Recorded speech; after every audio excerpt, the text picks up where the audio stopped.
एक ऋषि हुए हैं याज्ञवल्क्य, उन्होंने लिखा, श्रद्धा विधि समायुक्तम कर्म यत क्रियते नृभि सुविशुद्धेन भावेन तदनंताय कल्पते।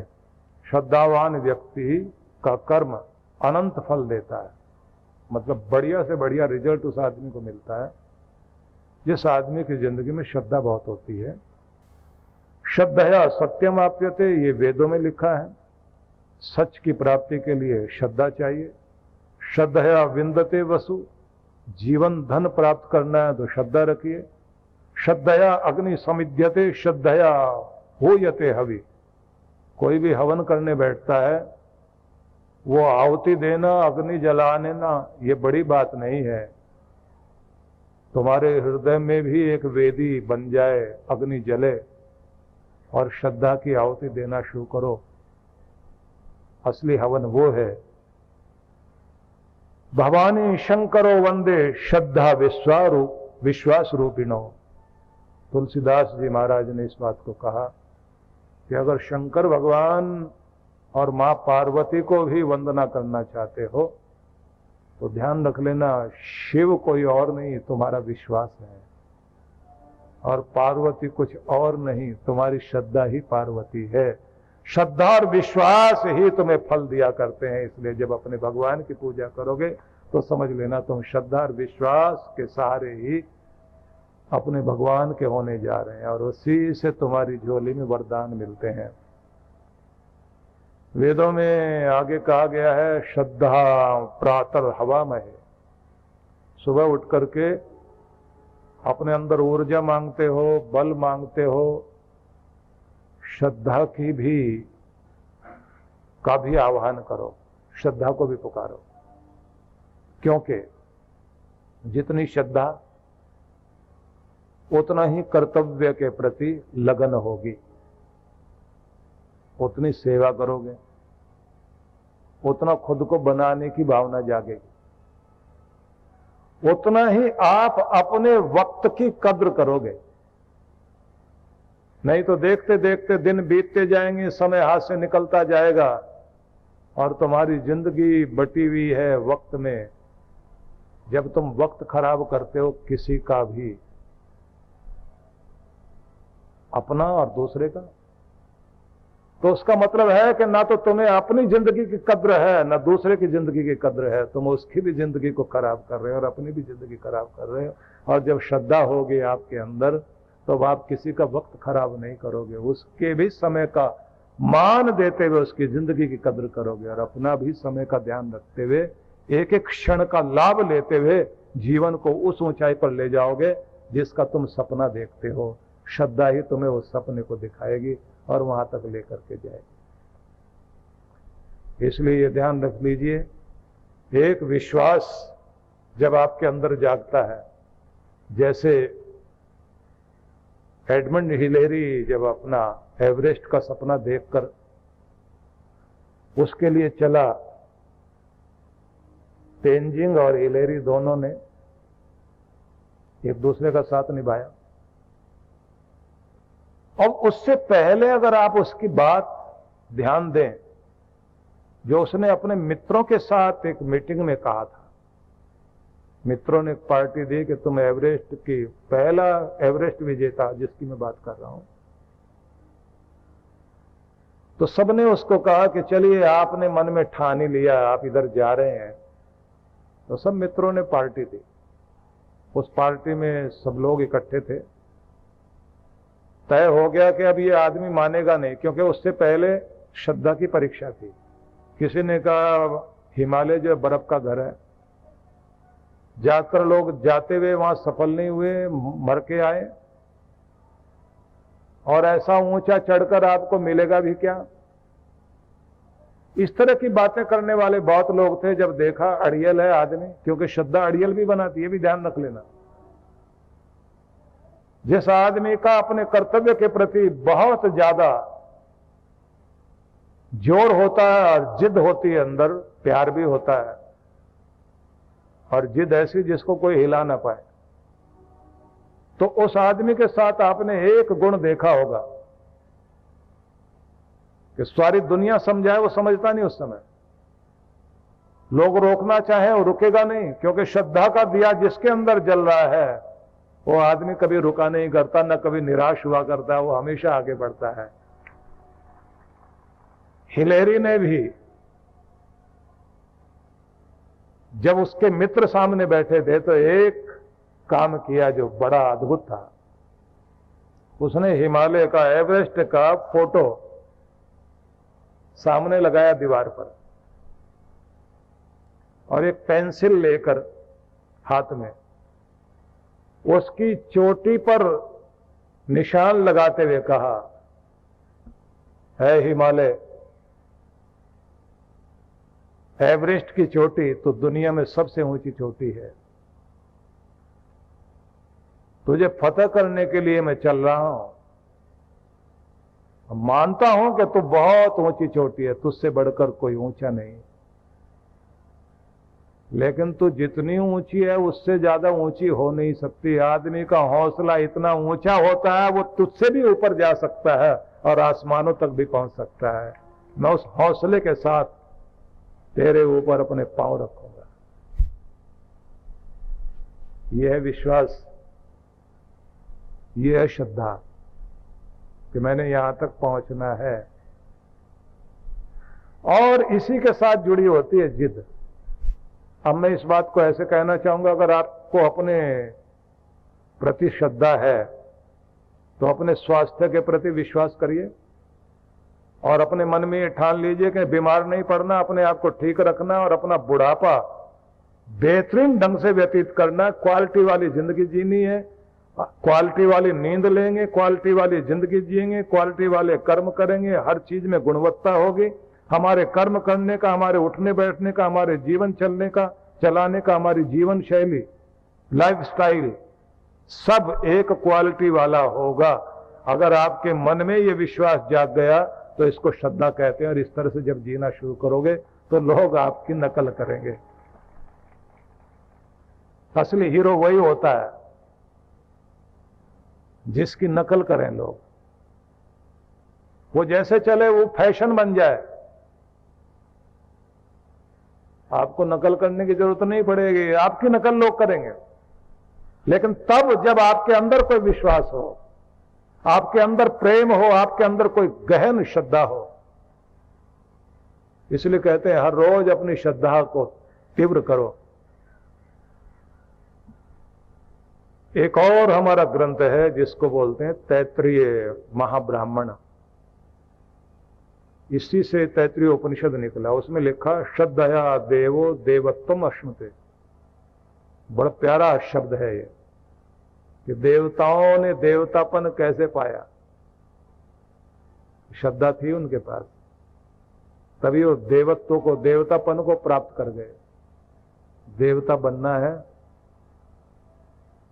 श्रद्धा जगाओ, विश्वास जगाओ। इसलिए मैंने आपसे कहा था कि जिसकी श्रद्धा मन में है, दिल में है और अपने मां बाप के प्रति श्रद्धा है, वो कुछ भी बोलते हो, बच्चा सेवा भी करेगा, उनका ध्यान रखेगा, उनका जी नहीं दुखाएगा। और जिनकी श्रद्धा नहीं है, उनके मां बाप की चारपाई भी घर में उनको भारी पड़ेगी। बाहर तक ले जाने की कोशिश करते हैं। और वो लोग जो वृद्धाश्रम में छोड़ के आते हैं, ओल्ड एज होम में, श्रद्धा हिल गई, बूढ़ी आंखों में आंसू तैरते रहें, नहीं फर्क पड़ता उनको। लोग जो है अपने बच्चे पालते हैं ये सोच के कि आज मैं इसकी उंगली थाम रहा हूं, कल बूढ़ा हो जाऊंगा, हाथ मेरे कांपेंगे, सहारा ढूंढूंगा, मुझे सहारा और कहीं ढूंढने की जरूरत नहीं, मेरा बच्चा ही मेरा सहारा बनेगा, मेरे साथ खड़ा होकर चलेगा। जब अपने बच्चे को बड़ा होता देखता है कोई भी व्यक्ति, उसे लगता है कि मेरा बेटा बड़ा नहीं हो रहा, बच्चे के रूप में मैं ही जवान हो रहा हूं। उसे अपने बच्चे को देखकर लगता है मेरे जूते मेरे बेटे को आने लग गए, मेरे कपड़े उसको आने लग गए हैं, मेरे जैसे ही चलता बोलता है, हंसता है, उसे लगने लगता है मेरा ही रूप धारण करके आ गया है। उसे लगने लग जाता है कि जब मैं बूढ़ा होऊंगा अब फिक्र नहीं है, आ गया ये। भावना तो बहुत होती है, लेकिन कभी कभी ज्यादा ही हो जाती भावना। वो हरियाणा में एक आदमी घास का गट्ठर लेकर के अपने घर की तरफ आ रहा था चला हुआ। किसी ने आके सूचना दी, पता है तुम्हारे घर में बेटा पैदा हुआ है। सुनते इतना खुश हो गया, अच्छा।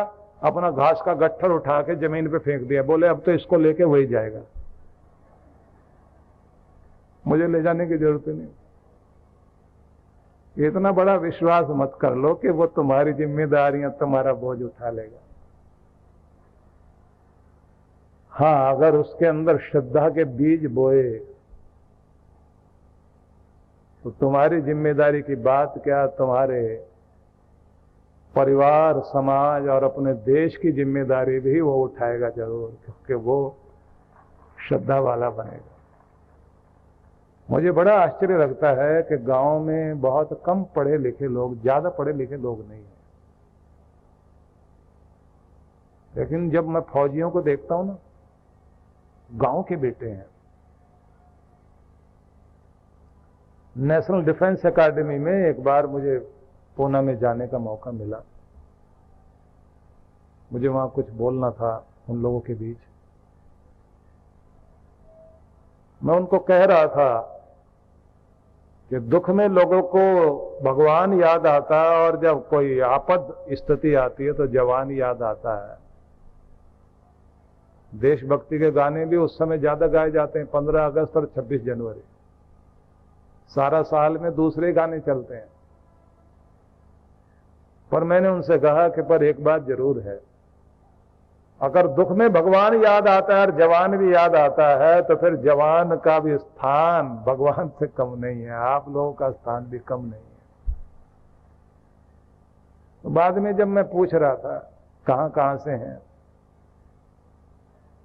राजस्थान से, पंजाब से, फलाने से, कौन से शहर से, शहर नहीं बताते, वो गांव, वो गांव, वो गांव, वो गांव, उस गांव से।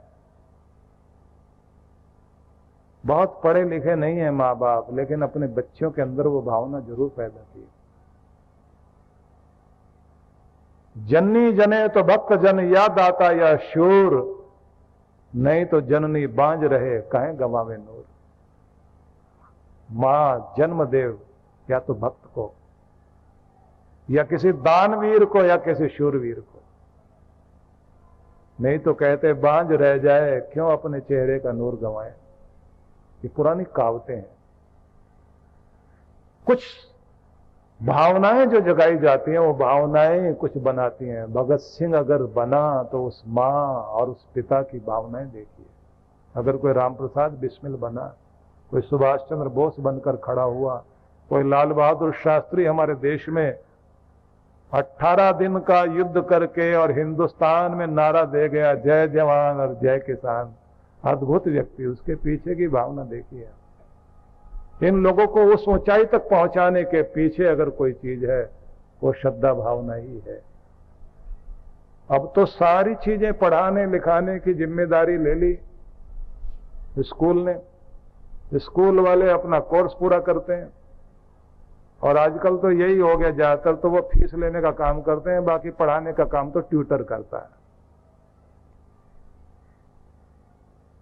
कुछ स्कूल मॉरल एजुकेशन के लिए भी काम करते हैं, बहुत अच्छी बात है।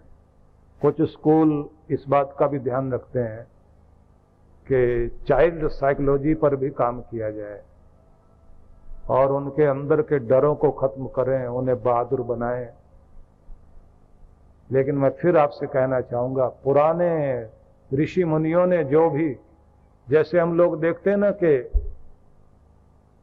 अलग अलग समय में अलग अलग देशों से भारतवर्ष में विदेशी यात्री आए, जैसे मेगस्थनीज आया, फाइयान आया। मेगस्थनीज ने जो अपने वर्णन किए उनमें एक बात बड़ी अच्छी कही कि भारतवर्ष में जो ताले नहीं लगते, यहां लोगों के दरवाजे खुले रहते हैं, और अनजान व्यक्ति का भी घर में स्वागत जो है इतने अच्छे से करते हैं कि जैसे कोई अपना ही आ गया हो। सोने चांदी के बर्तन इनके घरों में है। कहता है इनके मन में जो इतनी अच्छी भावनाएं हैं, इनके पीछे इनके गुरुजनों का हाथ है। और गुरु वो लोग जो शिक्षा देते हैं जंगल में, वनों में, जिनके गुरुकुल बने हुए हैं, जहां राजा का बेटा भी पढ़ने जाता है, रंग का बेटा भी पढ़ने जाता है, और सबको एक ड्रेस मिलती है, एक जैसा रहना होता है। उनके अंदर जो बीज बोए जाते हैं वो भावनाओं और श्रद्धा, नैतिक शिक्षा, उनके चरित्र का निर्माण। भारत ने अगर वो ऊंचाई देखी थी, इसी कारण मैं ये बात जरूर कहना चाहूंगा आप लोगों को, अपने बच्चों को आप रुपया, पैसा, गिफ्ट वगैरह जो भी देते हैं, उसके साथ साथ हो सके थोड़ा समय दो। और उनको भाषण मत देना। आपके भाषण से उनको कुछ नहीं समझ में आता। उनके साथ वो वातावरण पैदा कीजिए जिस वातावरण को आप अपने बच्चों में देखना चाहते हैं। वैसा जी के दिखाइए, वैसा घर का वातावरण बना के दिखाइए। वैसे ही आप अपने बड़ों का मान करें। वैसे ही जैसे आप चाहते हैं कि आपके बच्चे को आप बता रहे हैं, बेटा सुबह उठ करके अपना बेड खुद ठीक करना है, अपना बैग तैयार करना है, अपनी प्लेटें उठाते हो तो जहां से उठाते हो वहीं जाके रख कर आओ। भोजन जब किचन से लेते हो तो भोजन लेकर के डाइनिंग टेबल तक अपने आप लगाओ, और जब भोजन कर लेते हो तो विद थैंक्स वापिस जाकर के प्लेट रखना और माँ को धन्यवाद करो जो तुम्हारे लिए ही सब कुछ करती है। और सुबह उठ करके तुम्हें अपने मदर को जो आप गुड मॉर्निंग या नमस्ते, नमस्कार, राम राम, जो भी आप बोलते हैं अभिवादन के शब्द, वो बुलवाना चाहते हैं बच्चों से। और अपने बच्चों के अंदर जो लीडरशिप क्वालिटी आप पैदा करना चाहते हैं तो उनको हर चीज में आपको आगे रखना होगा, आगे खड़ा करना होगा। उन्हीं को बोलो कि तुम चीज खरीदो, मैं तुम्हारे साथ खड़ा हूं। उन्हीं से कहो कि रेल का टिकट, हवाई जहाज का टिकट बुक कराने के लिए तुम आगे आओ। ये सब चीजें आप करें, लेकिन साथ साथ इस बात का ध्यान रखिए कि आप भी अपने घर में वो वातावरण बनाने में, मतलब अपने बड़ों के साथ वही व्यवहार करने में आपको भी ध्यान रखना है। और खास बात जो मैं जोर देना चाहता हूं, अपने बच्चों के सामने मदर, फादर, माता पिता जब लड़ते हैं ना, और बाद में अकेले बुला के बच्चे को कहते, देख रहे हो ना अपनी माँ को क्या हरकत करती है, इसने ये किया, इसने ये किया। और जब आप देखते हैं कि कोई माँ अपने बच्चे को बुला के कहती, देख रहे हो ना मेरे साथ तुम्हारे पिता का बर्ताव क्या है, बच्चे समझ जाते हैं कि दोनों क्या है ये। उसके बाद वो इज्जत नहीं करते, और जो आप उनको दे रहे हैं वही लौटाना शुरू कर देते हैं। जो पति पत्नी आपस में लड़ भी पड़े, लेकिन साथ में बच्चे से कहें, माँ अपने पिता के साथ कैसे बोलोगे, तुम्हें तमीज होनी चाहिए, शिष्टाचार होना चाहिए, मैनर्स के साथ में तुम्हें बर्ताव करना चाहिए, कुछ मैनर्स होने चाहिए तुम्हें, कैसे बोलोगे, बड़ों के साथ ऐसे बोलते हैं।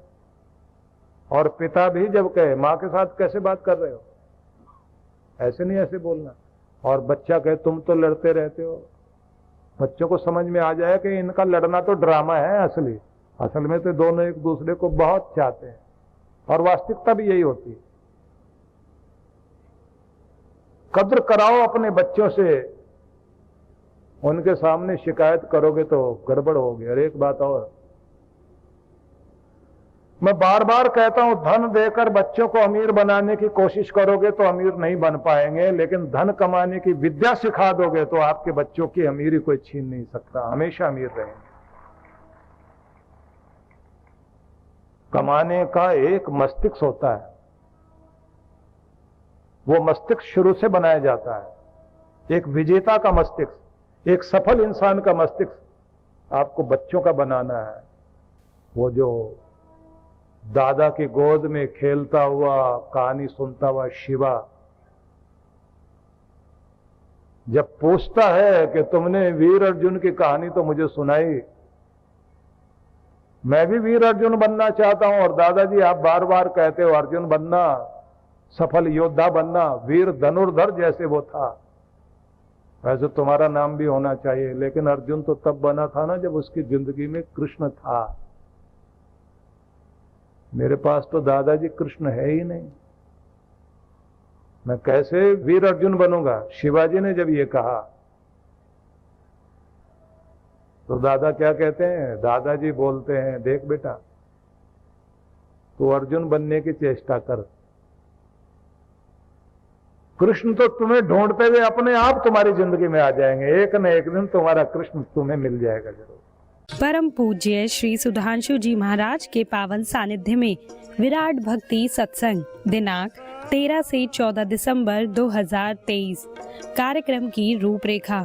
13 दिसंबर शोभा यात्रा प्रातः 8 बजे जोड़ा मंदिर से टाउन हॉल मैदान तक। भक्ति सत्संग प्रातः 10 से 12 बजे एवं सायं 4 से 6:30 बजे।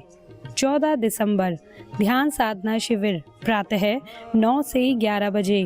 भक्ति सत्संग सायं 4 से 6:30 बजे। विशेष कार्यक्रम मंत्र दीक्षा 14 दिसंबर प्रातः 11:30 बजे। स्थान टाउन हॉल मैदान पूर्व बर्धमान। आयोजक विश्व जागृति मिशन बर्धमान समिति। संपर्क सूत्र। आप सभी इस कार्यक्रम में सादर आमंत्रित हैं। 25वीं वर्षगांठ के सुअवसर पर पूज्य श्री सुधांशु जी महाराज के पावन सानिध्य में विराट भक्ति सत्संग कार्यक्रम की रूपरेखा। दिनांक 15 से 17 दिसंबर 2023 प्रातः 9 से 11 बजे, सायं 5 से 7 बजे। विशेष कार्यक्रम 16 दिसंबर दीक्षार्थियों से साक्षात्कार प्रातः 11:30 बजे। सुंदरकांड पाठ दोपहर 12:30 बजे। 17 दिसंबर रक्तदान प्रातः 10 बजे। मंत्र दीक्षा समारोह 17 दिसंबर प्रातः 11:30 बजे। स्थान PC Chandra garden science city के सामने। आयोजक विश्व जागृति मिशन ट्रस्ट कोलकाता। संपर्क सूत्र। आप सब परिवार सादर आमंत्रित हैं।